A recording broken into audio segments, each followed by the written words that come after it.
남편 안녕하세요. 또 지금 기분 안 좋아? 입이 나고 있어.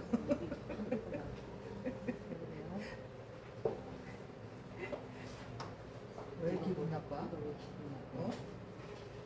아빠 어디서? 아빠한테 가봐. 머리가 생각이 있나 봐요. 그렇지. 얼마나 생각이 응? 아니야? 완전 시크네. 그냥 뭐 이거 하는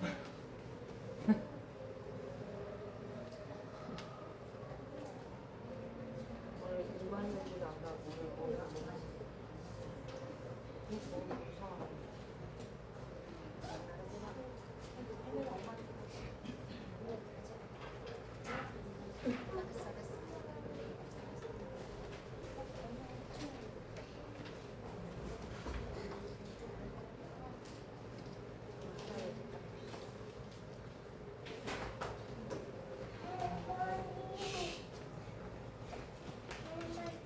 내가 보여줄게. 근데 이거 봐. 스티커야. 이거 봐.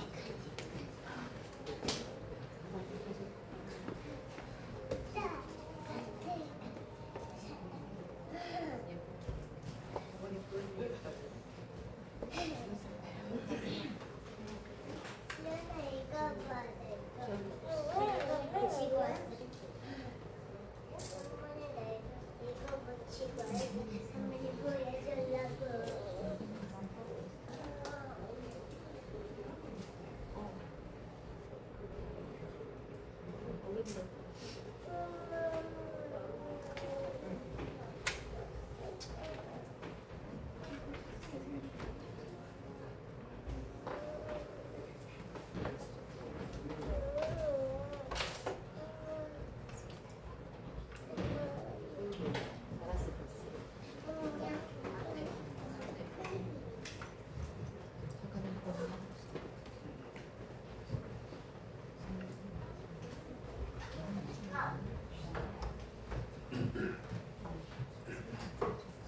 예배 시간이 됐습니다. 다 같이 묵상 기도드림으로 주일 오전 예배 시작하겠습니다.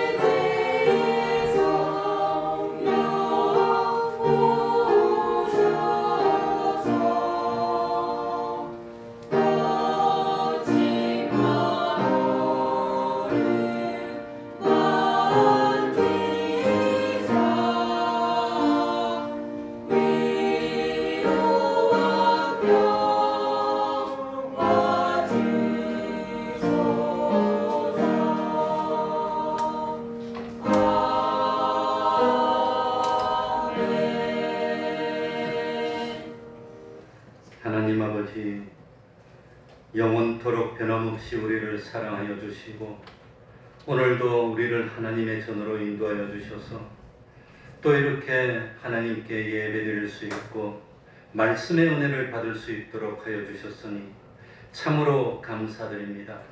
하나님 아버지, 귀한 자리에 나왔습니다.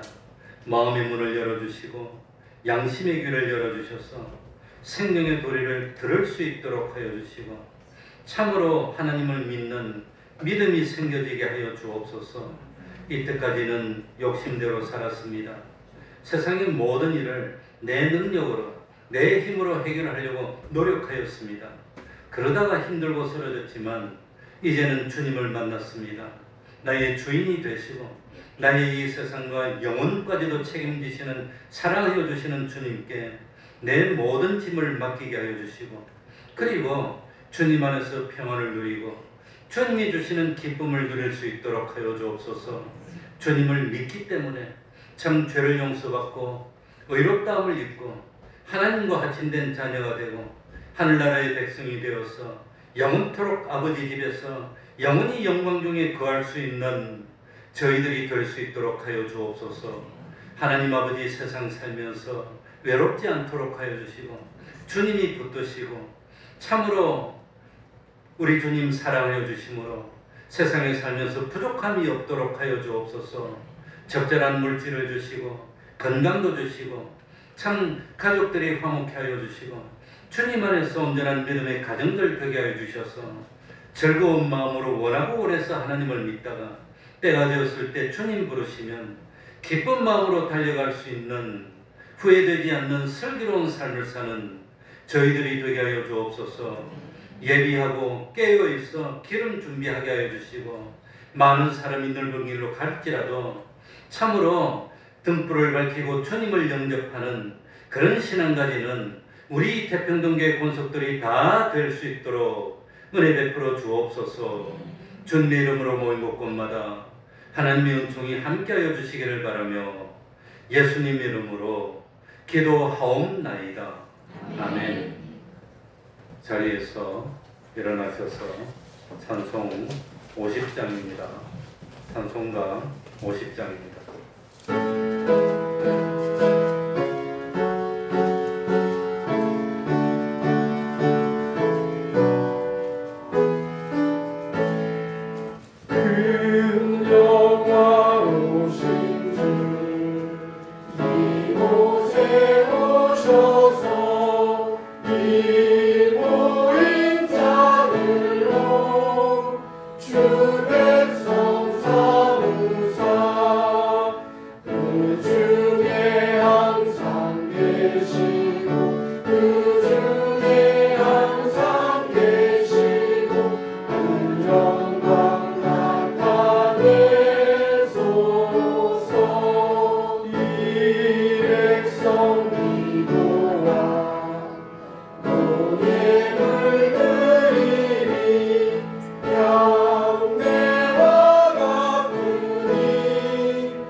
사도신경으로 신앙 고백하겠습니다.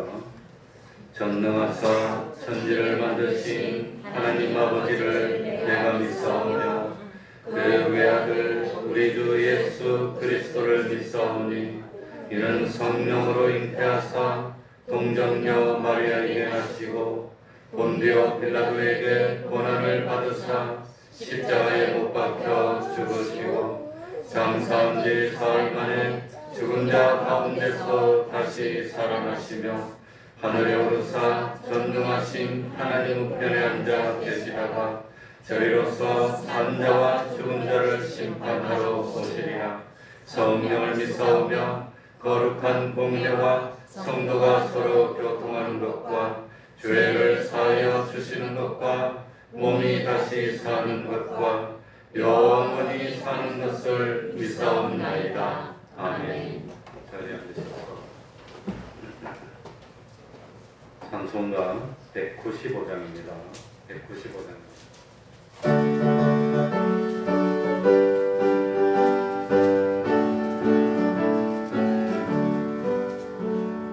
이 세상의 모든 죄를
교독하겠습니다.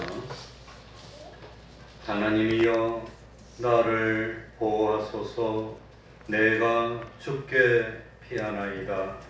내가 여호와께 아뢰 주는 나의 주시오니 주밖에는 나의 복이 없다 하였나이다. 땅에 있는 성도는 존귀한 자니 나의 모든 즐거움이 저희에게 있도다. 다른 신에게 예물을 드리는 자는 괴로움이 더할 것이라. 여호와는 나의 산업과 나의 잔의 소득이시니 나의 분깃을 지키시나이다. 내게 줄로 세워준 구역은 아름다운 곳에 있으며 나의 기업이 실로 아름답도다. 나를 훈계하신 여호와를 송축할지라. 밤마다 내 심장이 나를 교훈하도다. 내가 여호와를 항상 내 앞에 모심이여 그가 내 우편에 계심으로 내가 요동치 아니하리로다. 아멘. 이제 승가대 찬양이 있겠습니다.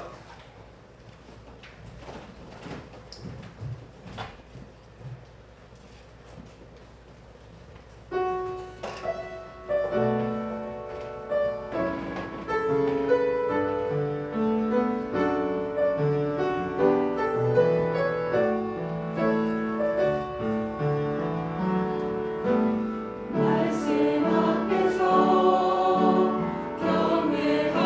경외함으로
이 시간에는 임태규 집사님 예배를 위해서 기도해 주시겠습니다.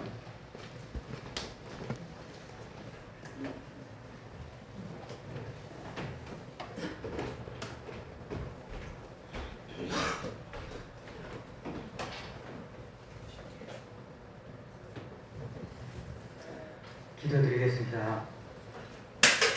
저희를 지시고 돌보시며 의의 길로 인도하시는 하나님 아버지, 저희를 죄가 지배하는 세상에 버려두지 않으시고 주님의 날을 구별하여 예배로 모이게 하신 은혜에 감사를 드립니다. 우리의 착한 행실로 하늘에 계신 아버지께 영광 돌리기를 원하시는 주님, 보잘것없는 우리를 하나님의 자녀 삼으시고 세상의 편안한 빛과 소금으로 세워주심에 또한 감사를 드립니다. 그러나 한 주간을 돌아볼 때 저희는 빛을 비추지 못했고 소금의 맛을 내지 못했습니다. 십자가의 사랑으로 우리의 허다한 허물을 용서하여 주시고 주의 은총으로 우리를 새롭게 하여 주시옵소서. 하나님 아버지, 저희가 참된 의미와 가치를 발견하길 소망합니다. 말씀이 보여주시는 삶의 궁극적인 가치를 깨닫게 하옵소서. 어리석은 부자처럼 먹고 마시는데 인생의 가치를 두지 않게 하시고 하나님의 비전에 매여 사는 인생이 되게 하여 주시옵소서. 우리의 삶의 의미와 가치를 찾지 못한 탓에 자주 낙심하고 절망합니다. 우리로 하여금 살아야 할 가치를 찾게 하시고 살아갈 방향을 명확히 설정하게 하여 주시옵소서. 아무에게도 악을 악으로 갚지 말게 하시며 모든 사람에게 선한 일을 도모하시길 원하시는 주님, 우리가 말씀을 순종하고 능력 있는 삶을 살기를 원합니다. 베드로처럼 칼을 칼로 맞대응하지 않고 주님처럼 복을 비는 기도로 대응하는 마음을 갖기를 소망합니다. 누가 나를 해하려 할지라도 대적하지 않게 하옵소서. 손해가 되는 일이 있더라도 바보 소리를 들을지언정 주님의 말씀 앞에 부끄럽지 않는 삶을 살게 하옵소서. 이 시간 말씀을 들고 서시는 목사님을 말씀을 증거하게 귀히 쓰셨으니 인간의 연약함은 모두 십자가 뒤에 감춰주시고 성령의 말씀의 능력을 주시옵소서. 목사님이 선포하는 말씀으로 감화를 받아 믿음이 약한 성도들에게 확고한 믿음을, 시험 중에 있는 성도들에게는 이길 수 있는 확신을 주셔서 더욱 굳건한 믿음으로 충만하게 하여 주시옵소서. 주님의 몸된 교회를 위하여 찬양으로, 교사로, 주방 봉사로, 안내 등 보이지 않는 곳에서 봉사하는 일꾼들을 기억하여 주시고 저들의 수고를 통해서 우리 교회가 성령으로 충만해지고 주님의 아름다운 열매가 알알이 맺어지는 기쁨의 역사가 일어나게 하여 주시옵소서. 이 모든 말씀을 우리 주 예수 그리스도 이름으로 기도드리옵나이다. 아멘.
하나님의 말씀은 마태복음 25장 1절입니다. 마태복음 25장 1절입니다.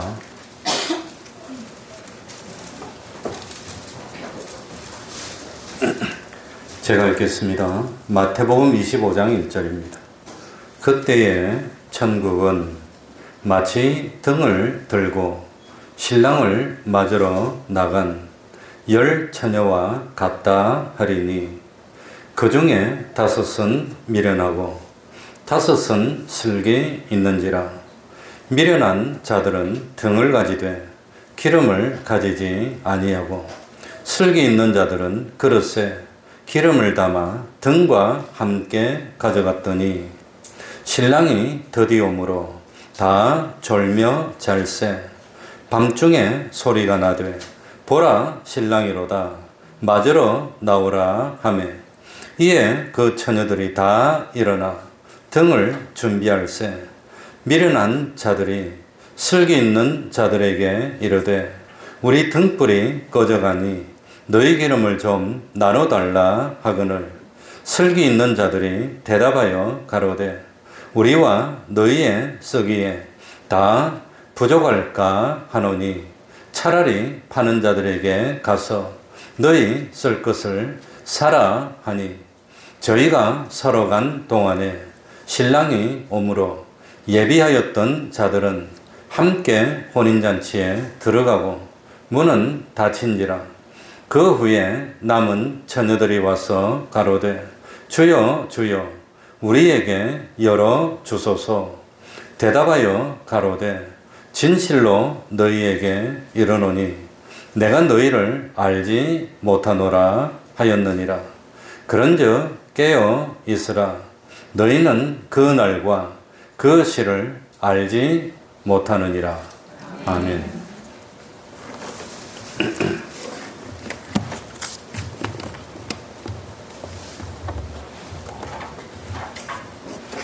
우리 한 절씩 1절부터 읽어 나가겠습니다. 1절입니다. 그때에 같이 읽겠습니다. 시작. 그때의 천국은 마치 등을 들고 신랑을 맞으러 나간 10 처녀와 같다 하리니.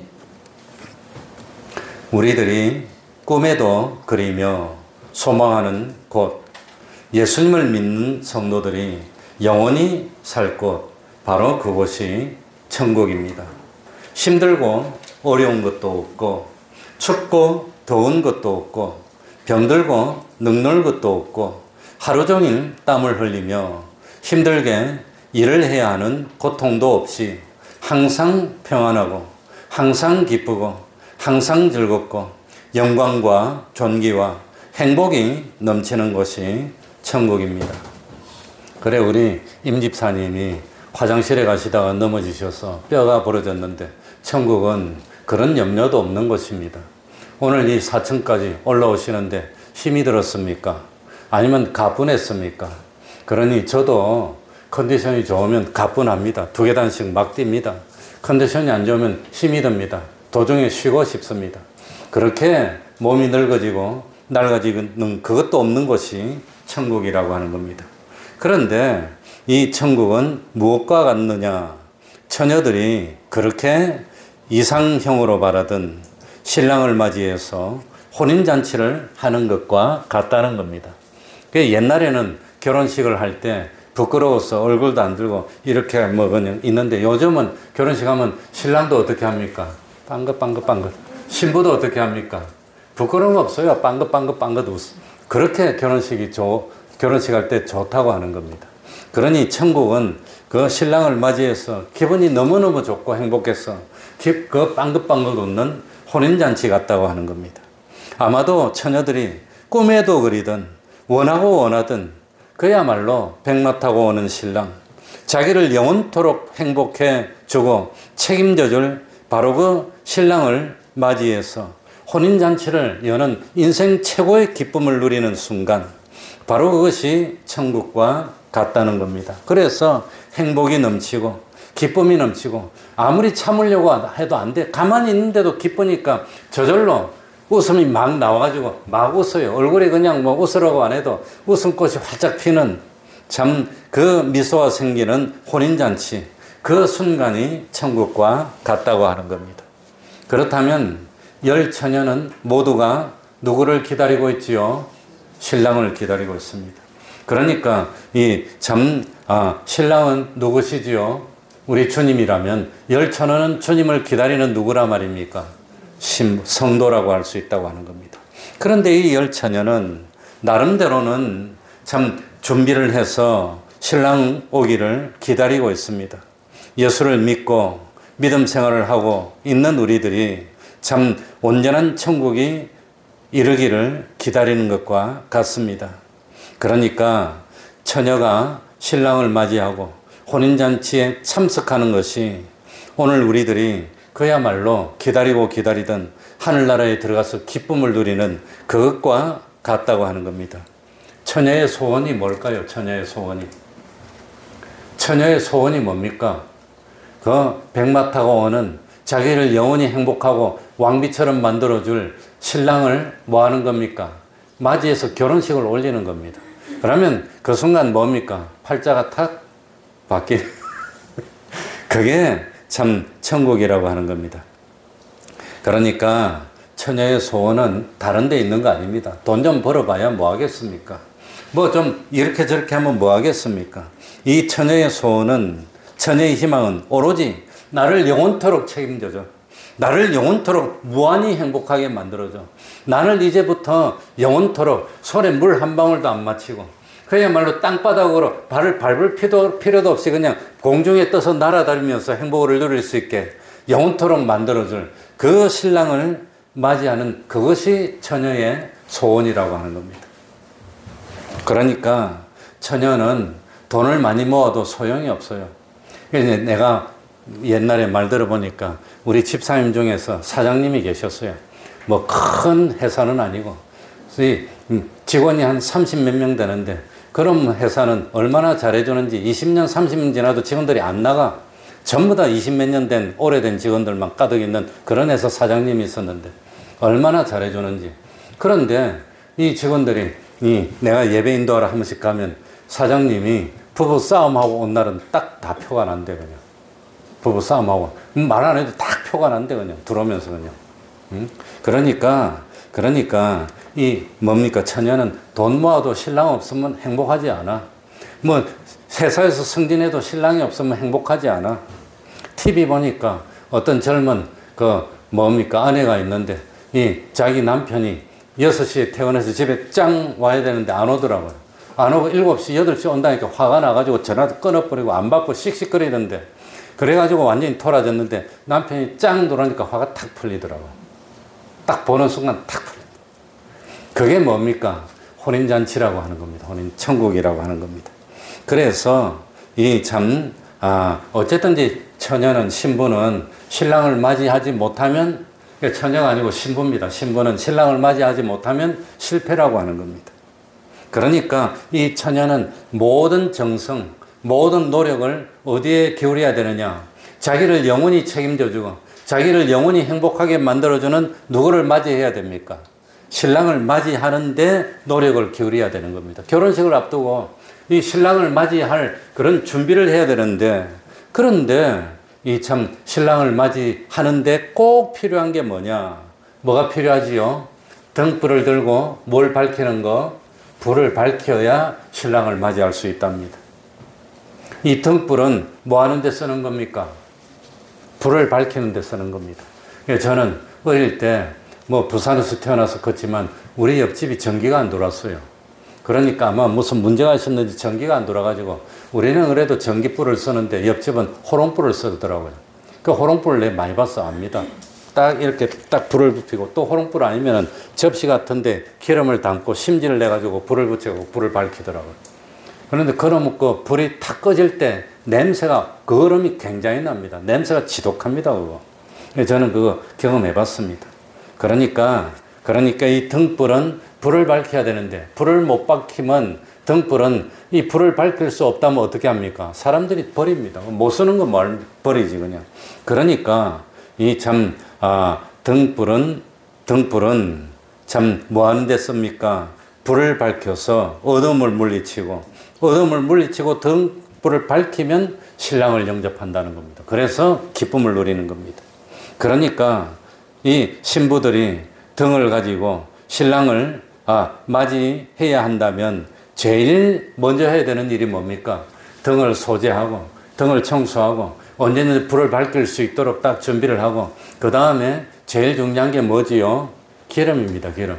왜? 옛날에는 이 호롱불 밝히는데 무슨 기름을 썼는지 난 모르겠는데 어쨌든지 어릴 때니까 아무튼 뭐 이 기름을 준비해야 됩니다. 그러니 요한계시록 1장 20절에 보면은 7 촛대는 7 뭐라 그랬지요? 7 교회. 교회가 촛대라면, 교회는 다른 말로 하면 성전인데, 이 성전이 촛대라면 성전은 뭘 밝혀야 됩니까? 불을 밝혀야 되는 겁니다. 그래야 성전의 역할을 하는 겁니다. 그 성전은 주님이 계신 집인데, 이 성전은 주님을 모셔야 되는데, 이 주님을 모시는 성전이 성전의 역할을 하려면 불을 밝혀야 된다는 겁니다.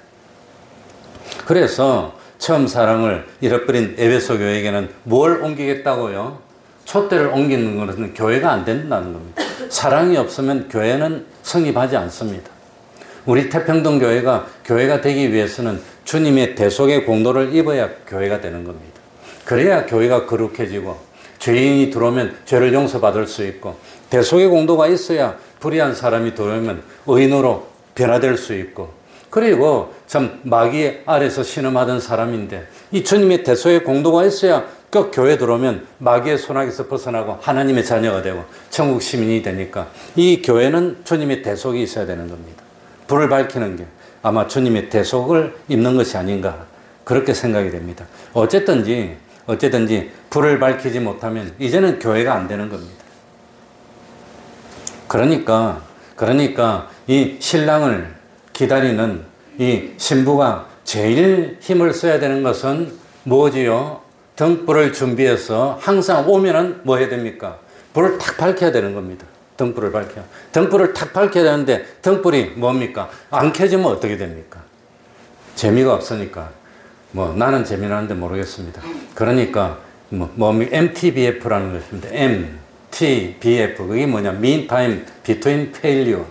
실패 사이에 있는 시간, 실패하지 않을 확률입니다. 그러니까 지금 전쟁이 일어났습니다. 미사일이 우리한테 날아옵니다. 미사일 맞으면 우리 다 몰살하고 죽습니다. 그 미사일을 방어하려면 뭘 쏘아야 됩니까? 미사일을 요격하는 탄도를 쏘아서 딱 맞아야 되는데 결정적인 순간에 딱 눌렀는데 미사일이 안 나가는 거예요. 불량이 돼가지고. 그럼 우리 다 죽는 겁니다. 그런데 그 미사일이 불량이 안 나고 나가게 만드는 확률이 높이는 게 그게 MTBF입니다. MTBF를 계산하는 겁니다. 그래가지고 결정적인 순간에 내가 죽을지 살지 절체절명의 순간에 탁 눌렀는데 불량이 아니고 꽝 다 죽어버려요. 그러니까 우리를 구원해 주실 구원할 그 미사일은 불량 확률이 없어야 됩니다. 항상 누르면 탁 나가야 됩니다. 그러니 이 다 불량이 되어 있으면 사람들이 부패갖고 비싼 하약은 다 빼서 팔아먹고 물을 채워놓고 이러면 어쩝니까? 텅텅 비고 있으면 다 죽는 겁니다. 그러니까 이 처녀는 결정적인 순간에 신랑이 왔다면 탁 밝히면 불이 환하게 밝히고 그래가지고 혼인잔치에 딱 들어가야 되는 겁니다. 그런데 안타깝게도 처녀들은 2절에 봅시다. 2절 다 읽어보세요. 그 중에 같이 읽습니다. 그 중에 시작. 그 중에 5은 미련하고 5은 슬기 있는지라. 그런데 미련한 사람이 있었다는 거예요. 미련한 사람은 누가 미련한 사람입니까? 신랑을 기다리는데 제일 중요한 게 뭐지요? 등입니다. 그런데 등을 불량으로 만들어 놓고 고장 내놓고 이거 수리를 안 하고 있으면 어떻게 됩니까? 신랑이 왔는데 안 돼. 이거 안 돼. 그럼 낭패입니다. 결정적인 순간에 망하면 죽는 겁니다. 그거는. 심판이 왔는데 안 돼. 지옥 가는 겁니다. 그냥. 끝나는 겁니다. 물론 여기서는 다른 의미겠지만 그러니까 설기 있다는 것은 신랑을 맞이할 준비를 열심히 하는 게 설기 있는 겁니다. 미련한 것은 신랑 맞이하는 게 제일 중요한데 그거 안 하고 딴 거 하는 겁니다. 예를 들어서 학생이 있는데 제일 왜 자꾸 딴 데 봐? 자기를 봐야지. 학생이 제일 중요한 건 뭐지요? 공부해야지. 공부하라고 왜 게임하고 있어 밤새도록. 그러니까 이 신부는 제일 중요한 게 뭐지요? 신랑이 온 순간 불을 밝혀야 되는데 그거보다 중요한 게 없는데 미련한 사람들은 이 등불을 준비하는 거 안 하고 다른 거 하면 미련하다는 겁니다. 다른 게 뭐지요? 돈 버는 거는 열심히 내는데 등불은 관심이 없어. 어디 놀러 다니는 데는 관심이 많은데 등불은 관심이 없어. 이거는 어떤 사람이죠? 미련한 사람. 다 같이 해봅시다. 어떤 사람이죠? 미련. 그러니까 우리는 뭐 하고 있는 사람이죠? 신랑을 기다리는 누구지요? 신부라고 하는 겁니다. 그런데 신랑 기다리는 준비 안 해. 신랑 언제 올지 모르니까 노세 젊어서 놀아. 이거 하고 있으면 슬기로운 사람일까요? 미련한 사람일까요? 그런데 목사는 아무리 말해도 준비를 안 하더라고요. 그 등불에는 관심이 없고 무엇에만 관심이 있어요? 제밥에만 관심이 있어. 노는 데만 관심이 있어. 욕심에만 관심이 있어. 세상 다른 데만 관심이 있어. 주님은 나중에 올 거야. 나중에 올 거야. 나중에 올 거야. 지금 안 올 거야. 그러면서 노는 데만 관심이 있으면 어떤 사람? 미련한 사람. 미련한 사람. 자, 나는 미련합니까? 슬기로운 사람입니까? 항상 아침부터 저녁까지 등을 닦고 준비하고 기름도 채우고 이것도 해놓고 그 다음에 딴 것 좀 하고 그래야 되는데 이거는 처박아 놓고 모르겠다. 주님 안 올 거야. 그러고 항상 마음은 어디 가 있어요? 욕심에 가 있어. 썩어질 것에 가 있어. 세상 그냥 뭐 이따가 없어지니 거기만 가 있어. 그래가지고 그 욕심만 부리고 있는 거예요. 그냥 게임만 주구장창 하는 거야. 그냥 뭐. 그러고 이제는 조그만 아이인데 난 요거 할 거야. 그거 하나만 조업하고 있어. 다른 건 다 안 해. 그냥 다 안 해. 그러면 그건 미련합니까? 슬기롭습니까? 가능성이 많아. 그래도 어느 게 나의 앞길이 될지 몰라. 그러니까 기초를 튼튼하게 해놓고 결정적일 때 내가 참 이렇게 해야 됩니까? 아니 그냥 난 요것만 할 거예요. 요것만. 그런데 그거에서 성공한 사람 대한민국에 한 사람밖에 없어. 건국 이래로.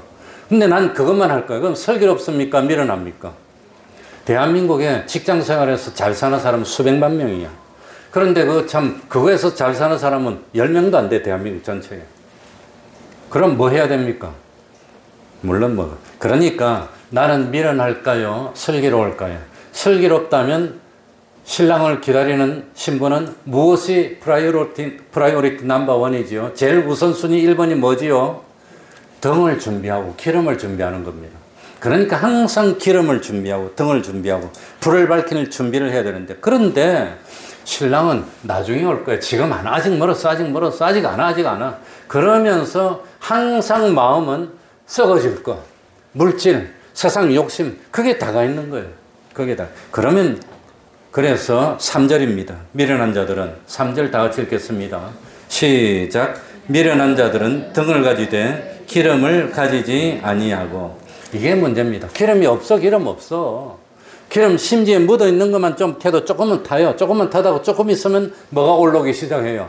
거름이 막 올라. 그러니까 기름 조금만 있어도 한참 좀 탑니다. 타기는. 그러나 이 뭡니까 불이 깜빡깜빡하고 하면서 거름이 막 나면은 온갖 주변에 그냥 다 그냥 오염시키고 그냥 엉망진창으로 만드는 겁니다. 그러니까 미련한 자들은 덕은 있지만 뭘 가지지 않았어요? 기름이 없다면 제일 급한 게 뭡니까? 기름부터 채워놔야 될 거 아니에요. 심지가 새 건지 헌 건지 다 타가지고 시큼하면 그게 잘 안 되잖아요. 예? 그러니까 그런 걸 빨리빨리 수리해서 심지를 깨끗하게 해놓고 이래야 되잖아요.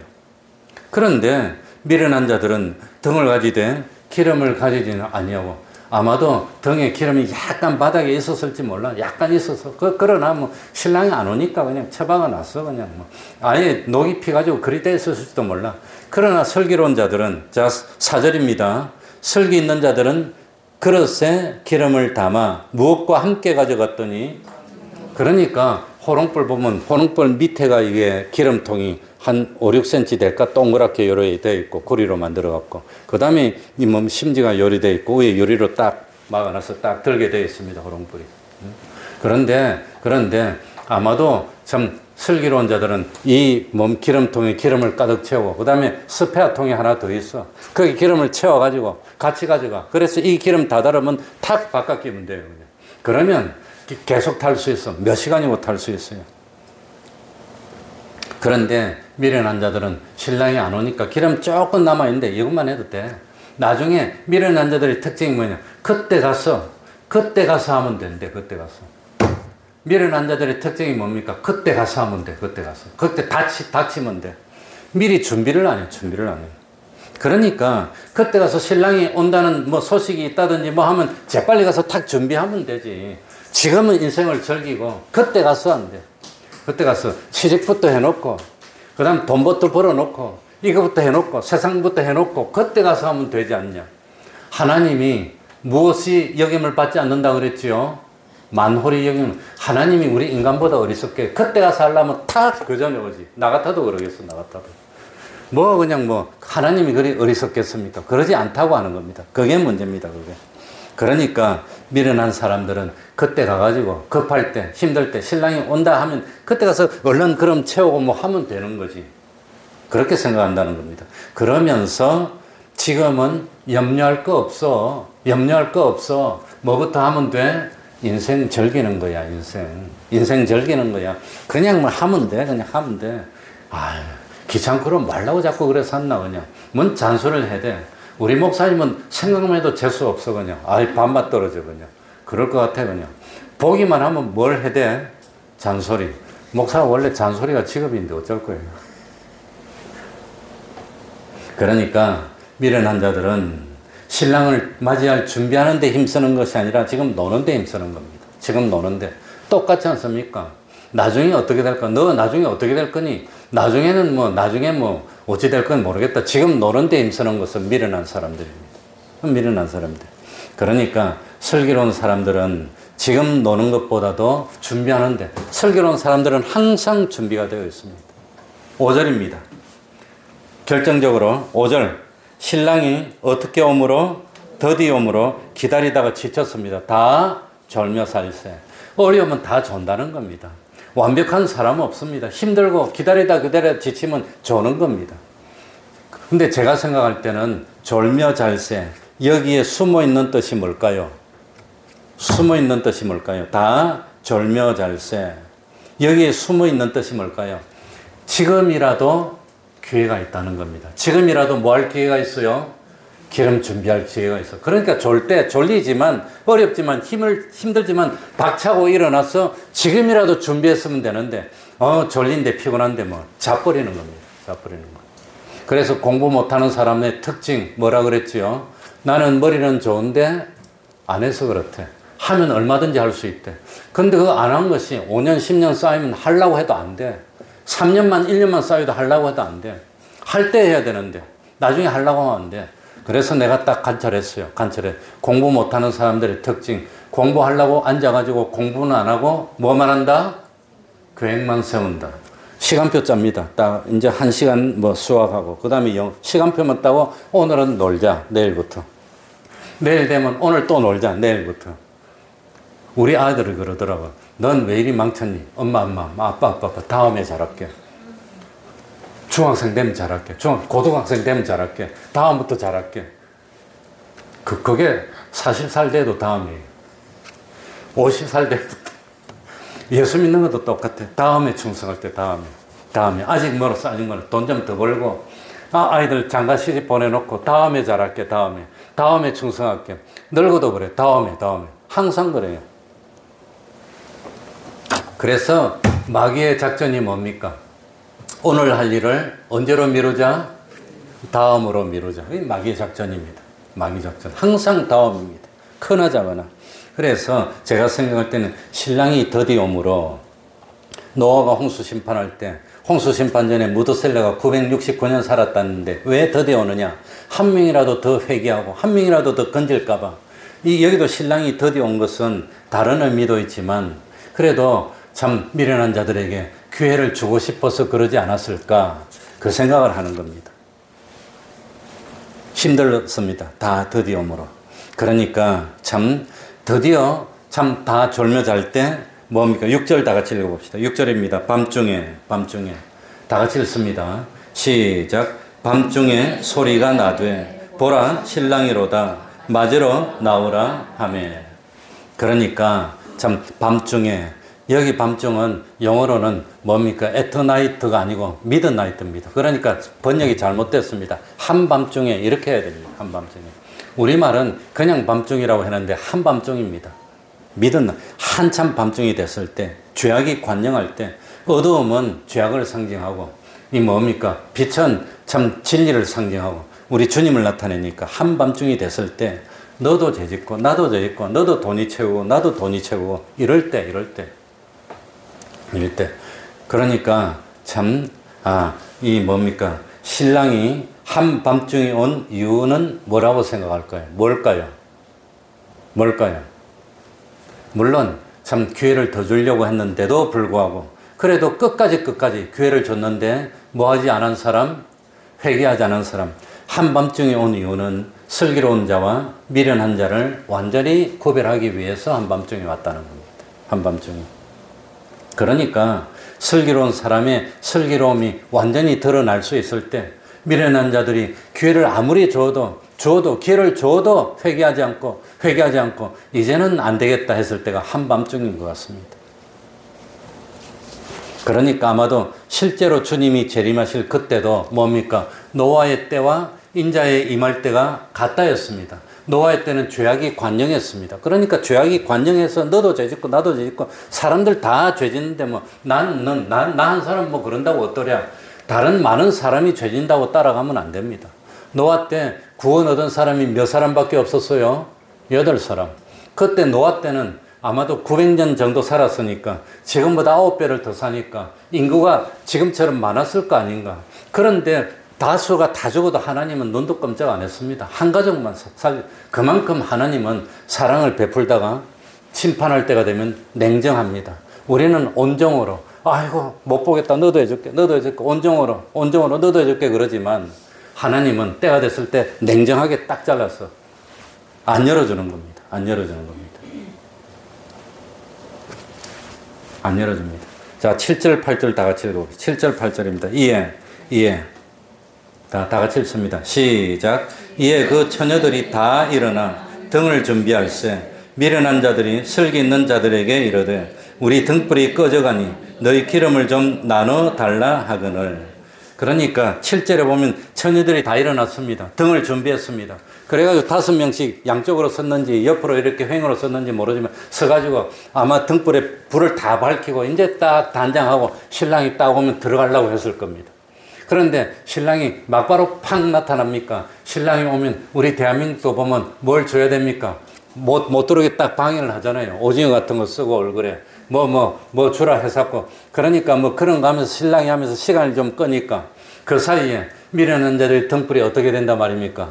그냥 거름이 일어나니까 그냥 가라고. 다 잔치 방해하지 말고 가라고. 그러니까 불을 끄고 가라 그러니까 급하니까 이제 발이 동동 걸리면서 기름을 좀 뭐 해달라? 도와달라. 결정적인 순간에 도와달라. 미련한 사람의 특징입니다. 미련한 사람들의 특징이 몰라. 어려움을 당할 때 결정적인 순간에 도와달라고 손 내민다는 겁니다. 배짱이는 겨울이 왔을 때 도와달라고 손 내밀었지만 망했다고 하는 겁니다. 미련한 자들이 슬기 있는 자들이 이르되 우리 등불이 꺼져가니 너희 기름을 좀 나눠달라 하거늘. 도와달라 합니다. 결정적인 순간에. 그런데 문제는 뭡니까?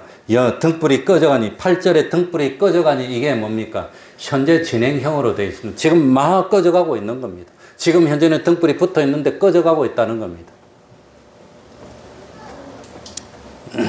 9절입니다. 시간이 가니까 빨리 9절입니다. 슬기 있는 자들이 다 같이 읽겠습니다. 시작. 슬기 있는 자들이 대답하여 가로되 우리와 너희의 쓰기에 다 부족할까 하노니 차라리 파는 자들에게 가서 너희 쓸 것을 사라 하니. 그러니까 여기서 알 수 있는 것은 뭡니까? 자기 구원은 자기가 믿어야 되는 겁니다. 자기 믿어. 그러니까 참 뭡니까? 여기서 알아야 되는 것은 자기 구원은 자기가 자기 믿음으로 마련해야 된다고 하는 겁니다. 나는 할아버지가 목사님이고 뭐 집안에 목사님도 많이 계시고 이러니까 하나님 좀 봐주지 않을까 그렇게 생각하는 것이 미련한 자들의 생각입니다. 봐주지 않습니다. 그러니 결정적인 때 참 심판이 시작됐습니다. 이제는 그냥 지옥하고 하늘나라 짝짝 갈라집니다. 그럴 때 자기 아내가 믿음이 좋으니까 붙들고 여보 나 좀 도와줘라. 나 저기 안 가게 좀 도와줘라. 누가 그런단 말입니까? 미련자가 그런다고. 그런데 내 믿음으로 남을 도와주지 못한다고 하는 겁니다. 그래서 기름은 나눠주지 못하는 거라고 하는 겁니다. 믿음은 구원의 대가가 아니라 믿음은 하나님이 베풀어 주신 구원을 받는 수단일 뿐입니다. 구원의 대가가 된다면 대가가 많으니까 내 쓰고 남으면 도와주지만 믿음은 구원의 대가가 아닙니다. 우리 믿음이 영생을 받을 만큼 가치 있는 건가? 그러지 못합니다. 다만 하나님이 구원해 주실 때 누구에게 영생을 줄까? 믿음을 가지고 있는 사람에게 주실 뿐입니다. 믿음은 구원의 대가가 아니라 구원을 받는 무엇이라 말이죠? 수단이고 통로일 뿐입니다. 그걸 오해하면 안 됩니다. 우리 인간의 믿음이 그렇게 대단하고 가치 있고 고상한 거 아닙니다. 인간의 어떤 노력도 영생을 마련할 수 있는 그런 것이 되지 못합니다. 그래서 사라고 그랬습니다. 사는데 뭡니까? 돈 없이 값 없이 사라고 했습니다. 그러니까 참 구원의 대가를 지불하고 사는 것이 아닙니다. 그러니까 사라고 그러는데 사라는 뜻이 뭘까요? 사라는 뜻. 설기 있는 자들이 대답하여 가로되 우리와 너희의 쓰기에 다 부족할까는 차라리 파는 자들에 가서 너희 쓸 것을 사라는 겁니다. 사야 됩니다. 사야 되는데. 그래서 계시록 3장 18절에 보면 불로 연다는 금을 사서 부요하게 하고 흰옷을 사서 입어 벌거벗은 수치를 보이지 않게 하고 안약을 사서 눈에 발라 보게 하라. 자, 사는데 누구에게 사야 되지요? 퀴즈입니다. 퀴즈. 누구에게 사야 되지요? 누구에게? 그게 계시록 3장 18절에 보면 답이 나와 있습니다. 누구에게 사야 되지요? 누구에게? 신목사한테 삽니까? 아니면은 교단장한테 삽니까? 누구에게 사지요? 내게서 사라 그랬습니다. 내게 누구에게? 주님에게 사는 겁니다. 주님에게서 뭡니까? 죄를 용서받을 수 있는 사죄의 은혜를 사야 됩니다. 칭의의 은혜를 사야 됩니다. 화친의 은혜를 사야 됩니다. 근데 사야 되는데 뭘 주고 사야 됩니까? 뭘 주고 사야 되지요? 뭘 주고 사야 됩니까? 사야 되는데 얼마입니까? 가격이 얼마지요? 가격이 얼마지요? 다 알고 있는데 말씀드렸는데 자, 밭에 감추인 보화를 사야 되는데 얼마를 주고 삽니까? 얼마를 주고 사지요? 내 모든 것을, 내 모든. 그 가격은 뭐냐? 자기 모든 것입니다. 자기 모든 것. 그래서 사야 되는데 돈을 주고 사는 거 아닙니다. 금덩어리 주고 사는 거 아닙니다. 누굴 주고 사지요? 나를 주고 사는 겁니다. 나. 그러니까 주님이 원하시면 나의 시간도 드리고 나의 인생도 드리고 나의 정력도 드리고 나의 모든 것을 드리고 그리고 최후에는 원하면 나의 생명도 드리고 내 모든 것을 드리는 겁니다. 그게 가격입니다. 그래서 하나님은 공평하신 하나님, 공의로우신 하나님. 왜? 돈 주고 사면 10억이면 10억 못 벌면 지옥 가고 벌면 하늘나라 갑니까? 말이 안 되잖아요. 그러니까 사야 되는데 어떤 사람도 누구도 자기만 다 하면 살 수 있어. 자기만 다 드리면 살 수 있어. 그러니까 공의로운 하나님입니다. 공평한 하나님입니다.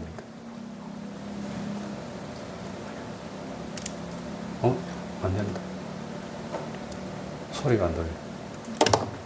그러니까 참 뭡니까? 이 구원은 자기 믿음으로 자기가 사는 것이지. 믿음이 있으면 구원이 타고 올 수 있는데 믿음이 없으면 구원이 못 온다고 하는 겁니다.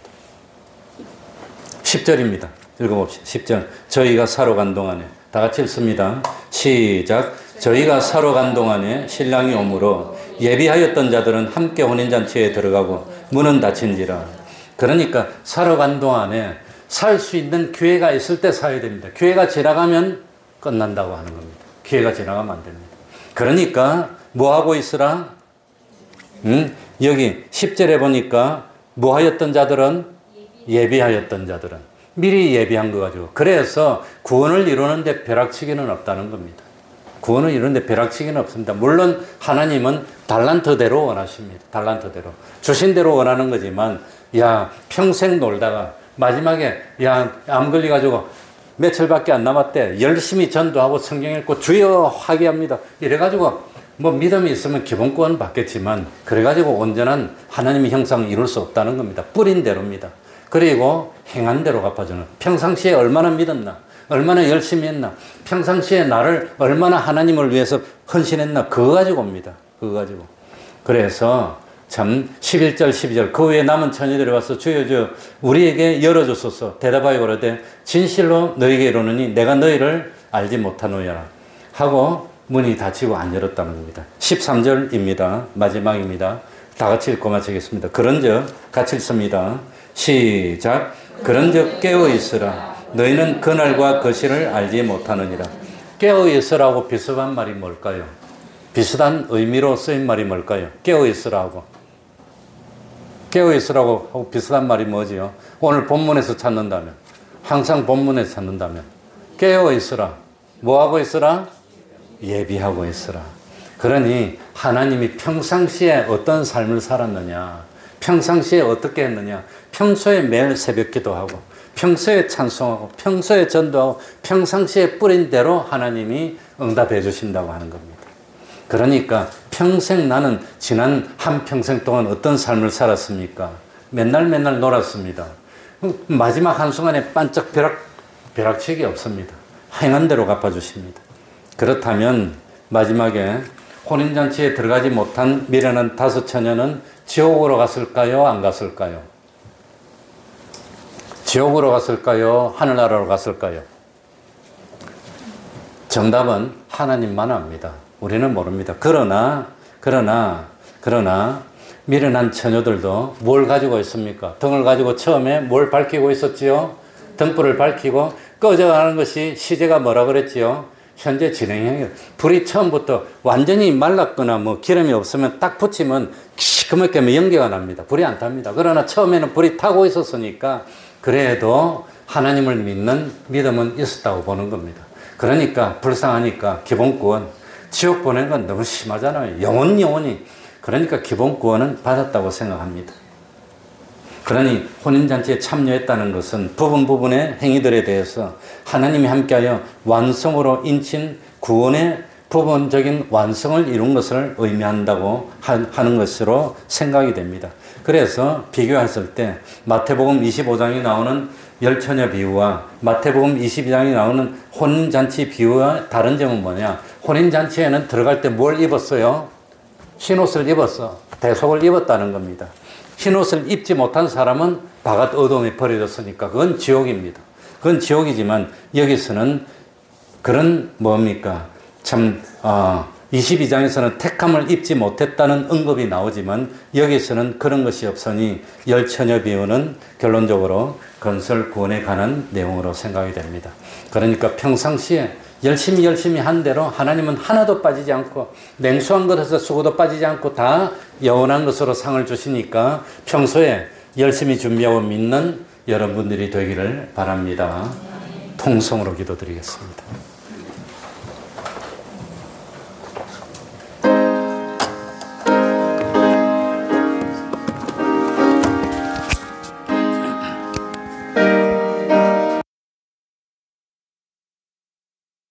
깨닫도록 하여 주옵소서.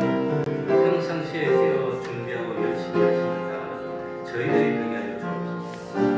먼저 성경, 매일매일 기도, 하나님과 동행, 먼저 하나님을 생각하고 하나님의 영광을 위해서 내 모든 것을 쏟을 수 있는 저희들이 될 수 있도록 하나님 아버지 저희를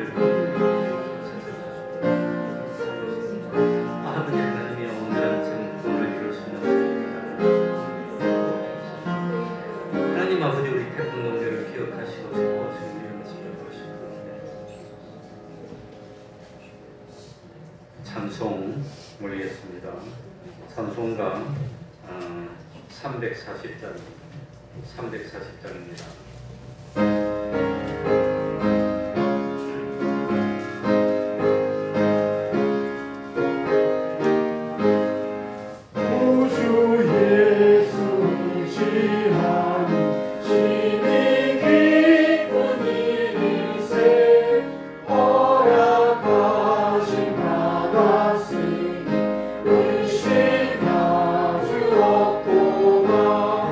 예수 예수님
예배를 찬송하면서 하나님께 헌금 드리겠습니다.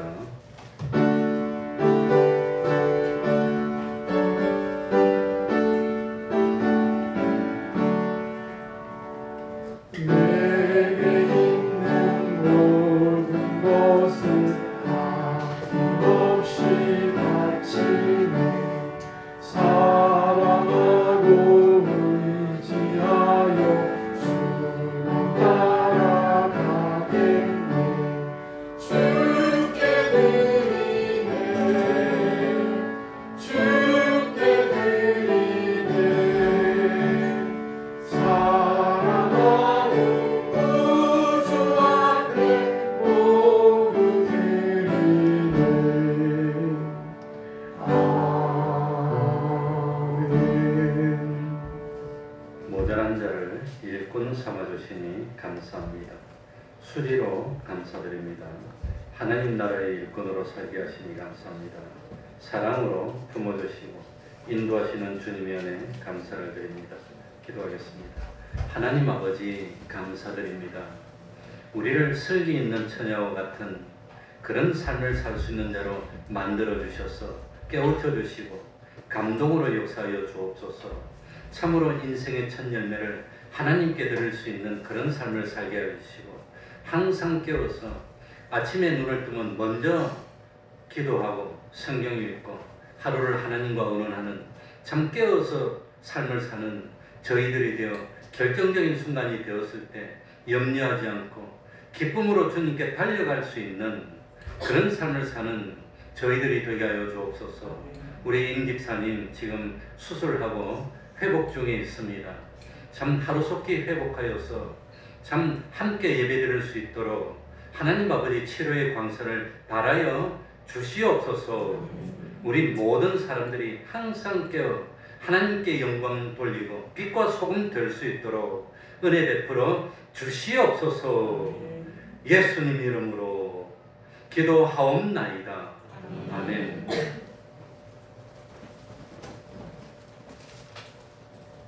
제가 집사님께 여쭤봤습니다. 임 집사님 수술 마치고 경과가 좀 어떻습니까? 그랬더니 어제는 수술 마치고 경과가 좀 좋아서 이제는 좀 견딜만 하다고 그렇게 들었습니다. 아마 그렇습니다. 그리고 뭡니까? 오늘까지 계시다가 병실을 옮기신다고 들었습니다. 옛날처럼 몰리 다니면서 그냥 그렇게 아마 병문안 하는 거는 좀 병원에서 그만한 것 같습니다. 그러니까 조용히 두세 사람 들어가서 그냥 보고 기도하고 그리고 담소도 나누고 그런 거는 괜찮지 않나 생각이 됩니다. 예.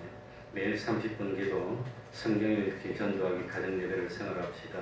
금요일 밤 8시 기도회가 있습니다. 토요일 오후 4시 찬양 전도합니다. 그리고 구역장님들, 전찰님들은 식구들을 위해서 기도해 주시기 바랍니다. 다 같이 일어나셔서 1장 찬송 부르고 축도로 마치겠습니다.